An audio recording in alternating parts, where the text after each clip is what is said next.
Bueno, muy buenas noches para todos los que están en línea y los que están presentes. Vamos a inclinar nuestro rostro y vamos a pedir al Espíritu Santo en esta noche, en esta hora, que su presencia, que es más real que el aire que acabamos de respirar, inunde nuestros corazones. Quiero que tú le digas con tus palabras: Espíritu Santo, te necesito. Espíritu Santo, guíame a la verdad. Enséñame tu palabra. Espíritu Santo de Dios, estamos tan sedientos de ti, tan necesitados de ti. Espíritu Santo, te pedimos en esta hora que ilumines nuestro entendimiento para que podamos recibir tu palabra y que la palabra de Dios produzca en nosotros el fruto para el cual ha sido enviada. Espíritu Santo de Dios, yo reconozco mi necesidad de ti, en mi hogar, en mi trabajo, en el ministerio, en todo cuanto hago, te necesito, Espíritu Santo. Ayúdame a darte el lugar que te corresponde, a no deshonrarte, a no tenerte en el olvido. Espíritu Santo, yo soy tu ayudante, tu colaborador, tú eres el jefe, tú vas delante, tú me dices qué debo hacer. Espíritu Santo de Dios, guíame en esta hora. Y de una manera humilde yo te pido, Espíritu Santo, dame sabiduría, dame entendimiento y ayúdame que tu palabra en esta hora sea lámpara a mis pies, lumbrera a mi camino. Bienvenido, Espíritu Santo, a este lugar. Te damos la bienvenida con un fuerte aplauso. Espíritu Santo, bienvenido. Bienvenido a este lugar. Entrónate en nuestros corazones y trae paz a nuestras vidas. Gracias, Jesús. Amén. Y amén. Amén. Bueno, vamos en esta noche a hablar sobre el evangelismo y la oración persistente. Amén. ¿Cómo se llama el tema? Evangelismo y la oración persistente. En el libro de Lucas, en el capítulo 8, en el verso 1, aquí vemos a Jesús hablando, refiriéndoles una parábola. Específicamente, estas parábolas se las estaba diciendo a los 12. Recuerde que Jesús le hablaba a las multitudes, pero tenía un grupo selecto. ¿Cuál era? Los 12. ¿Por qué se enfocó en los 12? Porque los 12 iban a cambiar el mundo. Amén. Los 12 iban a transformar la historia y lo hicieron. Entonces, una de las cosas que uno debe entender es que el Señor no se entretuvo con las multitudes. Digamos, no lo deslumbraron las multitudes, pero él se preocupó específicamente por un grupo pequeño que fue el equipo de 12. Note que en el capítulo 17 de Lucas, lo último que habló fue las señales del fin, lo que iba a pasar. Y para afirmar, quiero que tengan en cuenta eso. Entonces, luego que les da esa parábola, les habla a los discípulos de la necesidad de orar siempre y no desmayar. Porque lo que acaba de decir anteriormente, él estaba diciendo de las cosas que iban a venir, que iba a ser como los días de Noé, la gente estaba cada uno en su cuento, que no querían escuchar la palabra, o como los días de Lot, que cuando él dice que andaban en cosas raras y cuando Lot sale, viene el juicio. Entonces, cuando el Señor les dice eso, entonces, ¿ahora qué les dice? Mire, lo que ustedes van a hacer para poderse mantener firmes es que deben entender la necesidad de orar siempre y no desmayar. Lucas 18:1, señora. Lucas 18:1. En el 17 les habla de lo que les acabé de decir, ¿no? De las señales del fin. Pero en el 18 les dice cómo estar firmes, cómo poder ellos mantenerse. Entonces, ¿cuál era la primera enseñanza? Dice, también les refirió Jesús una parábola sobre la necesidad de orar siempre y no desmayar. Ya Jesús los había ministrado. Ya por 3 años los había enviado a ellos a hacer la obra. Recuerde que los mandaba de 2 en 2, que les decía, vaya, sanen enfermos, y ellos ya estaban haciendo ese trabajo. Pero Jesús no dio por sentado de que ellos ya estaban completos. Ya les había enseñado. Note que en Mateo, cuando él empieza el ministerio, les enseña a orar. Ahí está la oración del Padre Nuestro. Y a lo largo de la vida de Jesús con ellos, Jesús les vino enseñando en diferentes parábolas que ellos debían orar. Pero él no da por sentado de que ellos ya lo hacen, sino vuelve e insiste en que hay una necesidad. Cuando algo es necesario es que no se puede prescindir de ello, ¿cierto? Y tristemente a veces el Hijo de Dios, cuando tiene mucho trabajo, de lo que empieza a prescindir es de la oración. Porque claro, uno está a veces molido, desgastado, le toca salir temprano y como que el diablo hace todo un escenario para que usted se ocupe en todo, menos en lo que es verdaderamente necesario, que es la oración. Entonces Jesús les habla, y cuando habla la palabra, quisiera que miráramos la palabra, dice la necesidad de orar siempre y no desmayar. La palabra desmayar es una palabra que proviene del griego y significa desanimado o estar desalentado en gran manera. Desanimado o estar desalentado en gran manera. Eso es que cuando las personas, mejor dicho, no quieren ni que les digan nada, hasta les molesta que le digan, ¿usted ya hizo el devocional? O sea, en serio, eso llega a ser hasta una molestia, porque están desanimados en gran manera. Y Jesús sabía que ellos iban a pasar por eso. O sea, para el Señor no lo sorprende. Que usted llega allá adelante, el Señor rendido, molido, a Dios no le sorprende que usted le diga, Señor, me siento cansado, me siento desanimado. Para Dios no es una sorpresa, Él espera que usted lo busque a Él. Por eso Jesús dijo que había que orar siempre, para que uno no llegara al punto de desmayar, dejarlo todo tirado.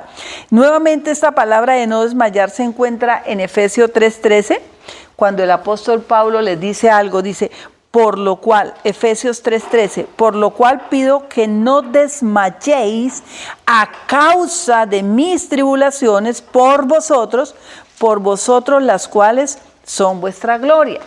O sea, el apóstol Pablo les dice a ellos, mire, porque ellos, como quien dice, usted es un hombre santo, un hombre que busca a Dios, Dios lo usa de milagro, ¿y por qué le va tan mal? O sea, prácticamente la mayor parte del tiempo el apóstol Pablo la pasó en la cárcel. Casi todas las epístolas la pasó en la cárcel. Si no estaba en la cárcel, estaba siendo azotado. Hacía, por ejemplo, cuando llegaba y sanaba a alguien, y en vez de todo el mundo, cierto, invitarlo a seguir predicando, lo cogían era matarlo, porque decían. Entonces, por eso él dijo que a causa de mis tribulaciones ustedes no desmayen. Porque alguno podría haber dicho, póngase a pensar en la época, y como el pastor Orlando nos estaba enseñando, que imaginemos la palabra, ¿no? Que si uno estuviera con el apóstol Pablo, y él diciéndonos, venga, quiero que sea mi discípulo, y usted diga, no, pero mira cómo le va, que esto que es el líder que me espera a mí. Entonces él dice, para que ustedes no desmayen a causa de mis tribulaciones, para que no se desalienten. ¿Por qué? Les decía, porque ellas van a ser vuestra gloria. Y piense y verá que la tribulación que usted a veces atraviesa después va a ser su gloria. Cuando una persona es sanada de una enfermedad terrible, y claro, cuando uno está ya, como quien dice, agonizando, pues uno no lo imagina, pero cuando usted sale de eso, otros van a ser alentados, la fe de otros va a crecer. Entonces, cuando él dice las tribulaciones, que no nos lleven a desmayar, y uno cuidarse de no pensar que si alguien está pasando por algo terrible, no, pero eso usted que anda bien y mire cómo le va. No, porque esas tribulaciones, el apóstol Pablo dijo que eran vuestra gloria. También en Hebreos capítulo 12, me gustaría que lo leyeran conmigo, en el verso 3, porque estamos tocando la palabra de desmayar, ¿cierto? Dice, considerar aquel, o sea, cuando usted sienta el deseo o el diablo le empiece a poner cosas que es mejor retroceder, que no luche más. Pero ahorita les digo a qué se refería de luchar. ¿Por qué? Dice, considerad aquel que sufrió tal contradicción de pecadores contra sí mismo, para que vuestro ánimo no se canse hasta desmayar. O sea, consideren a Jesús, que siendo el Hijo de Dios, siempre tuvo gente que lo contradecía. Siempre, o sea, Jesucristo hacía milagros, y la gente lo contradecía. Y a veces con una soberbia. Usted imagínese a esos fariseos, y no eran ellos, sino el diablo que operaba en ellos, ¿no? Y con esa soberbia que ellos cuestionaban a Jesús, y era el Hijo de Dios. Yo siempre he dicho, Dios mío, cómo quisiéramos tener ese espíritu tan noble con que él respondía, ¿no? Porque uno a lo bien, uno a veces se acalora y le dan ganas como de... ¿Cierto? Como que también, o sea, pero ¿por qué? Ahora dice, consideren a Él, o sea, cuando usted esté así, ¿considere a quién? A Jesús, que sufrió tal contradicción de pecadores. Y Isaías 53 dice, varón de dolores, experimentado en quebranto. Todo el tiempo Él pasó eso. Entonces, para que mi ánimo no se canse hasta desmayar. Nosotros estamos viviendo tiempos de tribulación, tiempos de los cuales el Señor dijo que los corazones de algunos iban a desmayar. Ahí hablaba de algunos seguidores de Jesús, pero también habló de una tribulación donde el mundo odia las cosas espirituales. El mundo es la organización, o sea, es como el sistema que no tiene en cuenta a Dios. Y Jesús dijo claramente que el mundo estaba bajo la influencia del maligno, ¿cierto? Entonces estamos viviendo en un tiempo donde la gente es más fácil que uno les hable de cosas triviales, que los haga sentir bien, que les hable de sus emociones, de sus sentimientos, que vengan y todas estas cosas de experiencias sensoriales. La gente anhela eso. Pero cuando tú les hablas de que, mira, si tú dejas ese pecado, eso es malo, ahí le ponen a uno como que el freno de mano. Como que usted es evangélico, ¿sí o no? Empiezan como a querer cuestionarlo. Pero el Señor Jesús, cuando nos habla de que el ánimo no se canse hasta desmayar, aquí nos está hablando de la perseverancia en el evangelismo. Y lo debemos hacer a través de la oración. Porque si nosotros desmayamos, dice que si nosotros soltamos, pues obviamente Satanás empieza a ganar ventaja. Anoche veíamos un pedacito, de hecho que a mí no me gusta ver boxeo, ¿no? Yo dije nunca hubiera servido para eso, pero había un pedacito que nos llamó la atención porque el que hacía el video decía que uno insultó al otro y el otro, y en el ring lo noqueó. Entonces cuando coge y le daba así, el papi dijo, así es que toca hacer con el diablo para producir un avivamiento. Cuando ya uno lo tiene así, no lo deje respirar, dele. Obviamente nosotros no le damos puños porque Él es poderosísimo. A nosotros a Él lo vencemos es por la sangre del Cordero de Dios, mediante la oración y la perseverancia. ¿Sí? Entonces, nosotros debemos entender que el contexto de esta parábola, Jesús estaba hablando de que no desmayáramos de seguir haciendo la obra que Él nos estaba encomendando. Por eso Él les dijo, mire, como en los días de Noé. ¿Quién predicó en los días de Noé? Noé predicó, lo predicó. Y ellos insistieron, y cuando ya ellos salieron, vino el juicio, se salvaron los que creyeron. Entonces el Señor nos dice, no desmayen, porque a veces tenemos una lista de oración. ¿Cuántos estamos con la lista de oración? Y entonces el Señor nos está alentando, no desmayen. Perseveren en esa lista, porque uno puede decir, no, pero eso yo le he predicado a esa persona más de una vez y no, ya no más. Pero es que muchos de ellos siguen con el entendimiento cerrado y todavía con la venda en los ojos. Por eso le hablan a uno con alevosía, para que el enemigo lo hace para que usted no vuelva por ahí y los deje como quien dice, este es mío. Entonces el Señor Jesús sabía que sus seguidores iban a tener la sensación de que todo iba a ir cuesta abajo, como que el mundo estaba tan complicado que nada iba a funcionar. Anticipándose a ese sentimiento, Jesús les da a sus seguidores la parábola del juez injusto, o sea, la que estamos leyendo. Les está hablando de la necesidad de orar siempre, y empieza diciendo, y luego Él empieza a contar la historia. Dice, había una mujer que venía donde un juez, y el juez era un juez injusto. Pero es una metáfora. Es una metáfora, pero ahorita le digo por qué no era que Jesús estuviera comparando a Dios con el juez injusto. Ahorita lo explicamos, que el pastor es un tremendo predicador. Entonces, aquí vemos cómo el Señor Jesucristo nos dice algo. Mire, ante los momentos difíciles, usted debe tomar una de estas dos decisiones. ¿Se rinde u ora? ¿Desmaya o se pone a orar? ¿Cuál de las dos tomaríamos en este caso? ¿Usted no ha sentido esos días que uno llega tan cansado y usted está tan agotado emocionalmente que usted solo cae de rodillas a llorar, a quebrantarse? Sí, Señor, aquí estoy. Pero ¿cómo se levanta uno de ahí? ¿Cierto que uno se levanta uno con depresión? Pero cuando usted toma la otra decisión de desmayar y coge a llorar con el llanto de este mundo, uno sí puede terminar siendo una persona depresiva, medicándose, no hay esperanza. Entonces, ante estas situaciones de la vida, yo puedo tomar una de dos decisiones. ¿Qué voy a hacer? ¿Desmayo u oro? En tiempos difíciles, ¿usted ora o usted se rinde? Así que note cómo Jesucristo, al decirles a ellos, a los discípulos, sabiendo que iban a pasar por momentos duros, o sea, a ellos no les tocó nada fácil y Jesús lo sabía. Sabiendo eso, les habla de la oración constante, persistente y firme.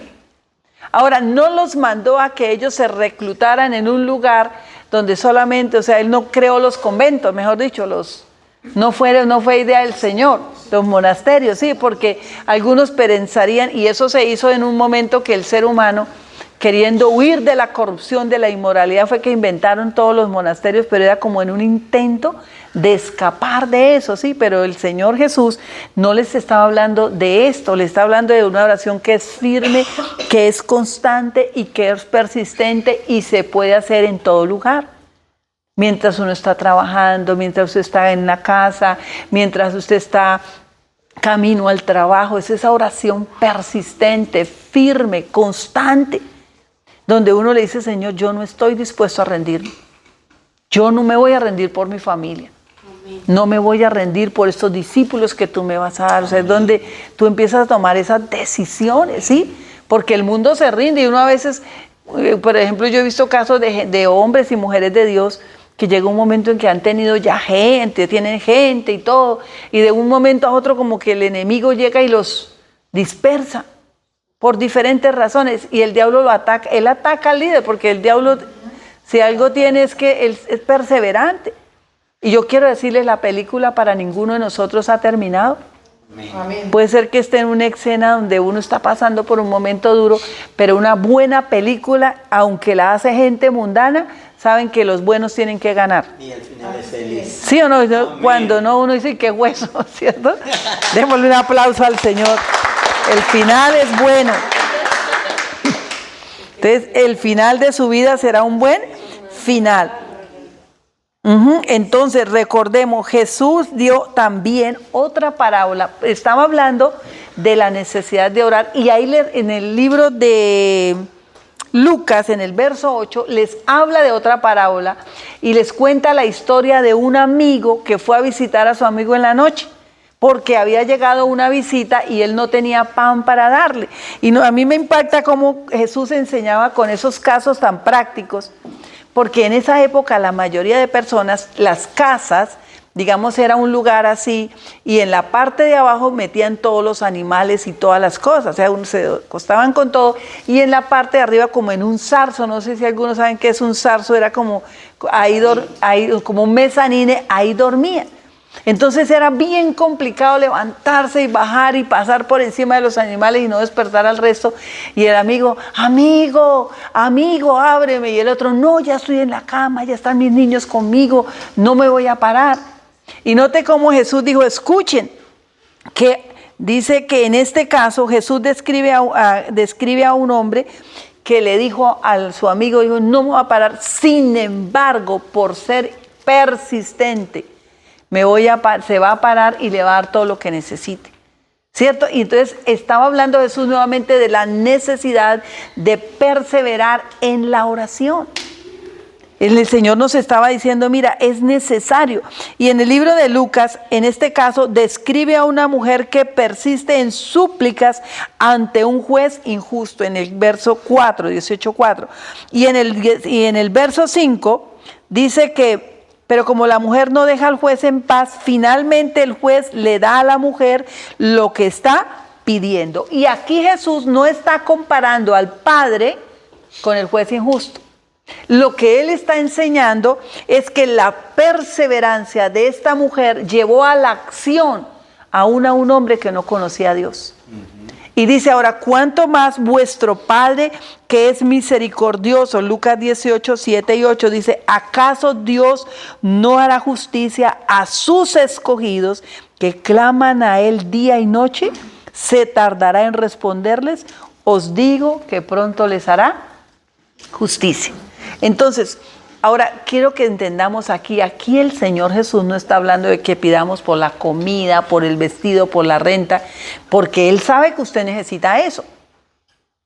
¿De qué nos estará hablando el Señor? ¿Persistir en qué entonces? En la oración por los perdidos.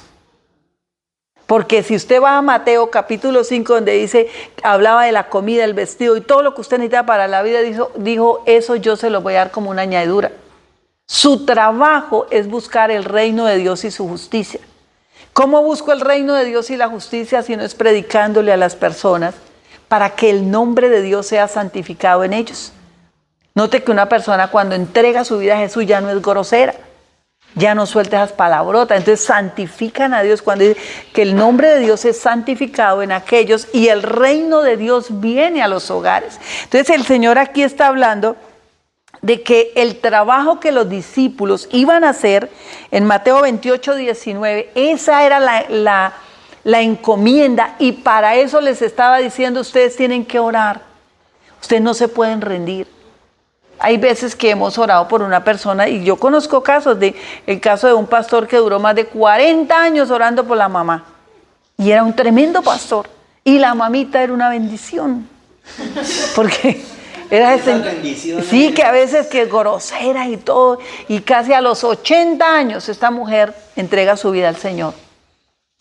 Y él dice que por 4 décadas, o sea, él no se cansó ni a la primera década, ni a la segunda, o sea, él perseveró. Y él decía que el día que esa mujer se convirtió, decía, en el cielo había fiesta, pero la fiesta que había en mi corazón era más grande, porque yo pude decirle a todos, vea que Dios sí responde a las oraciones. Amén. Dios sí atiende el clamor. Entonces, cuando Jesús dice en Mateo 28 del 19 al 20, dice, por tanto, id y haced discípulos a todas las naciones, bautizándolos en el nombre del Padre, del Hijo y del Espíritu Santo, enseñándoles que guarden todas las cosas que yo les he mandado. He aquí yo estoy con vosotros todos los días hasta el fin del mundo. Entonces Jesús les ordenó a ellos que evangelizaran a todo el mundo. Escuchen, a veces nosotros decimos que hoy en día ya todo el mundo, pero la verdad es que mucha gente tiene un conocimiento algo intelectual de Dios. Pero ser realmente discipulados, que es lo que el Señor nos está mandando, ese trabajo todavía falta bastante. O sea, hay mucha gente que tiene el conocimiento, pero el conocimiento también lo tiene el diablo. Sí, claro. Dice, tú que dices que Dios existe y crees en Dios, bien hacen, pero los demonios creen y tiemblan. O sea, los demonios saben, y cuando vieron a Jesús, tú eres el Hijo del Dios Altísimo, has venido, y por lo menos le corrían más. Salían corriendo, ¿cierto? Y entonces el conocernos no nos hace salvos. El hacer a un discípulo sí lo hace salvo. ¿Por qué? Porque el discípulo realmente está dispuesto a seguir a su maestro. Amén. Está dispuesto a obedecer la palabra. Ya no solamente conoce, sino obedece. ¿Cierto? Cuánta gente preciosa que uno la ve, gente linda, y van a una iglesia cristiana y después usted lo ve y le dice, mira, te presento a mi pareja. En serio, lo viene, que la pareja, o sea, pero, o sea, ¿de dónde, cierto? Si soy cristiano, yo no hago eso, yo me caso, yo hago las cosas bien. Pero no que es que voy a la iglesia y todo lindo y canto y todo, pero o sea, pareja, hoy en día presentar la pareja es que se acuestan con una persona así como así, sin casarse ni nada. Y entonces lo ven normal. Y entonces ahora como que estamos tan, como dice, tan pulidos cristianamente que no te metas en mi vida. Es mi vida privada, ¿sí? Y yo digo, mire, uno sí tiene que meterse en la vida de las personas porque las ama. Y porque si esas personas se mueren y se van al infierno, un día, en el día del juicio, ellos le van a decir a uno, ¿por qué no me predicó? ¿Por qué no me dijo la verdad? ¿Por qué no hiciste algo por mí? Entonces uno nunca tema. Mire, a veces yo digo, el mundo sí se mete en la vida de uno. ¿Cuántas veces se meten en la vida de un joven y lo persuaden a que caiga en las drogas? Lo persuaden a meterle una ideología que es contraria a la palabra, y lo persuaden y le hacen bullying. Si él no, ay, usted sí que, y empiezan a desafiarlo. Y a veces nosotros que tenemos una verdad que lleva a la gente al cielo, entonces el diablo quiere disuadirnos, quiere que nos desalentemos, que digamos no. Pero yo quiero que hoy nosotros entendamos que esa lista de oración va a ser una de las formas como Dios te va a hacer entender que Él sí te escucha y que esas personas no se van a perder. Entonces nosotros debemos saber que sí es cierto que estamos viviendo días difíciles y el Señor lo advirtió, pero Él nos dice, en los días difíciles tome una de dos decisiones, ore o desmaye. ¿Qué va a hacer? Orar. ¿Cierto? O sea, yo siempre digo, cuando no sé más nada que hacer, que no puedo nada más, me tiro de rodillas a orar. Y a veces uno se tira al piso y llora hasta cansarse, pero cuando se levanta, no se levanta con depresión. Porque la depresión es un demonio que viene a desanimar y a hacerle ver a uno la vida oscura, gris, no hay salida. Y claro, y viene con pensamientos, esos pensamientos van, y si uno los consiente, llega un momento en que termina medicado.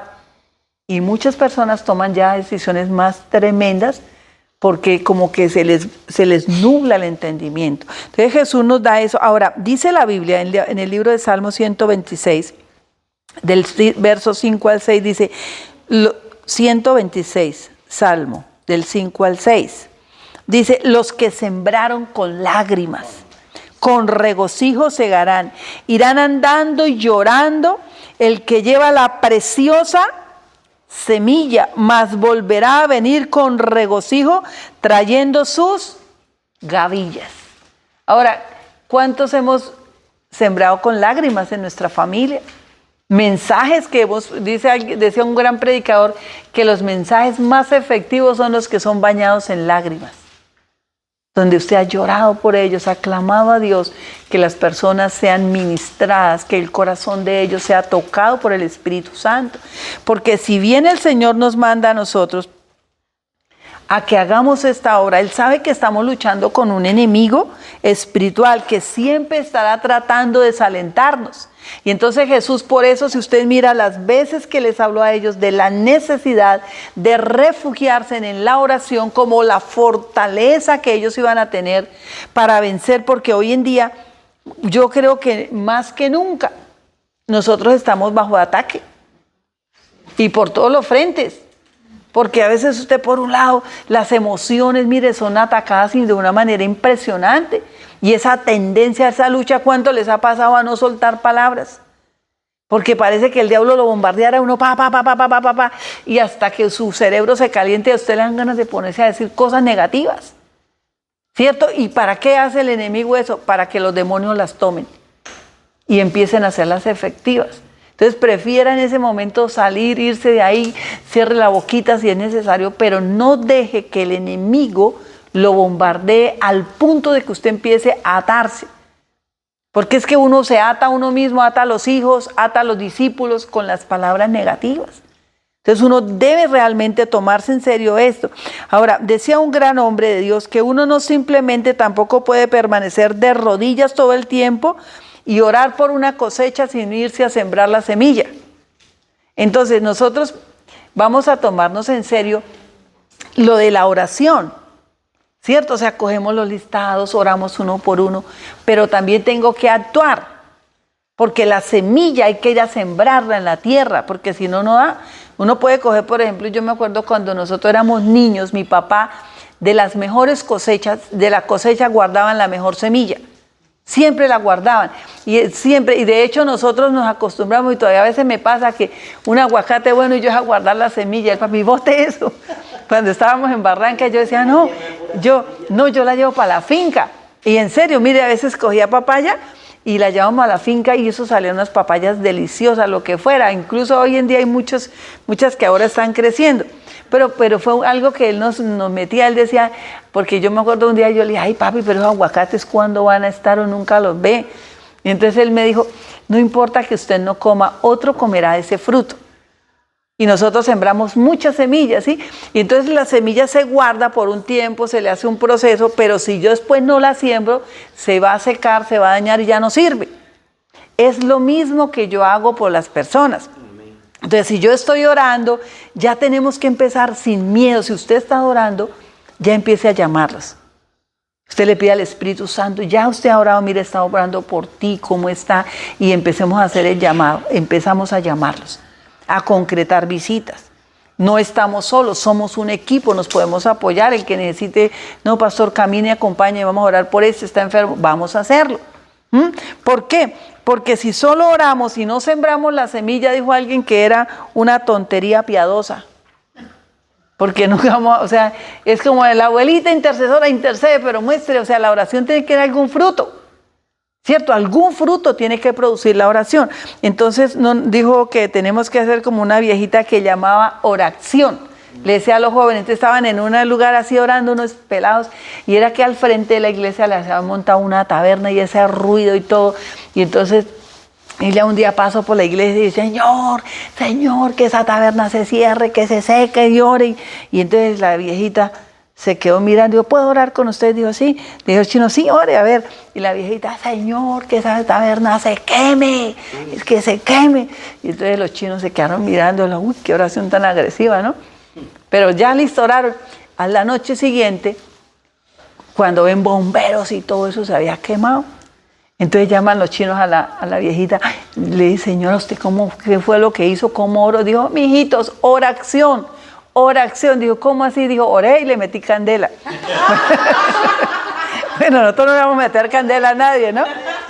Pero que tenemos que actuar, ¿sí? O sea, si yo oro, debo actuar. Como el niño que también en la iglesia el pastor les decía, vamos a orar por la lluvia, vamos a orar porque había una sequía. Y entonces al día siguiente trajo sombrilla. Mijito, ¿pero para qué sombrilla en este verano? Usted dijo que oráramos por la lluvia, ¿no es que va a llover? Entonces hay que cargar la sombrilla, ¿sí? Lo mismo, o sea, nosotros estamos orando. Y yo les digo, tengan la seguridad que Dios se va a encargar de su comida, de su sustento, de su arriendo, lo que usted necesite. Amén. Mi trabajo para con Dios son las almas. O sea, eso es lo que Dios espera de nosotros. Entonces aquí cuando el Señor Jesús dice esta parábola, dice, le refirió, quiero que se aprendan ustedes el verso 1, también le refirió Jesús una parábola sobre la necesidad de orar siempre y no desmayar. A ver, los que están en línea, también le refirió Jesús una parábola de la necesidad de orar siempre y no desmayar. Mira, estuve sacando una parte de, ¿saben quién es el príncipe de los predicadores? Charles Spurgeon fue el príncipe de los predicadores y él escribió un párrafo que me llamó la atención. Dice, ¿cuántas veces le pedimos a Dios y lo hemos hecho sin esperar lo suficiente en la puerta? Golpeamos 1 o 2 veces en la puerta de misericordia y como ningún mensajero amistoso abre de inmediato la puerta, seguimos nuestro camino. Las oraciones desanimadas son como los golpes de muchachos que pasan corriendo y luego se van antes que la puerta se abra. Si pudiéramos haber renunciado en oración a nuestras propias vidas, a las vidas de aquellos que más amamos, pero las almas de los hombres no podemos darnos por vencidos, debemos seguir orando y suplicando una y otra vez hasta que obtengamos la respuesta. Note que uno a veces sí, por ejemplo, Señor, renuncio a mi propia vida, renuncio a lo que yo quiero, renuncio, Señor, a cosas, pero nunca renuncie a la oración por las almas de los perdidos, hasta que no obtengamos lo que queramos. Entonces yo quiero que nosotros hoy recordemos también las palabras de Jesús. Mateo 7:7 dice, pedid y se os dará, buscad y hallaréis. Esto significa tocar o llamar y se os abrirá. Seguir pidiendo, seguir buscando, seguir llamando. Y Jesús dijo, ¿acaso se tardará Dios en hacerle justicia a sus escogidos que claman a Él de día y de noche? Se tardará en responderles en el verso 7 del libro de Lucas. Entonces yo quiero que nosotros le podamos decir, Señor, esta lista es en serio. ¿Amén? Amén. Esta lista es en serio. Vamos a seguir orando, no nos vamos a rendir. No podemos solamente orar sin actuar. Y no podemos actuar sin orar. Porque si alguien ha de convertir y de traer las almas, es el Señor. Amén. O sea, nosotros tenemos que orar e ir por ellos. Pero el milagro de poner la convicción en ellos para que ellos decidan cambiar su estilo de vida es el Señor. Pero que Dios vea esta manada de hombres y mujeres de Dios diciéndole, estamos dispuestos a que se produzca un cambio. Amén. Amén. Démosle ese aplauso al Señor. Entonces vamos a cerrar los ojos.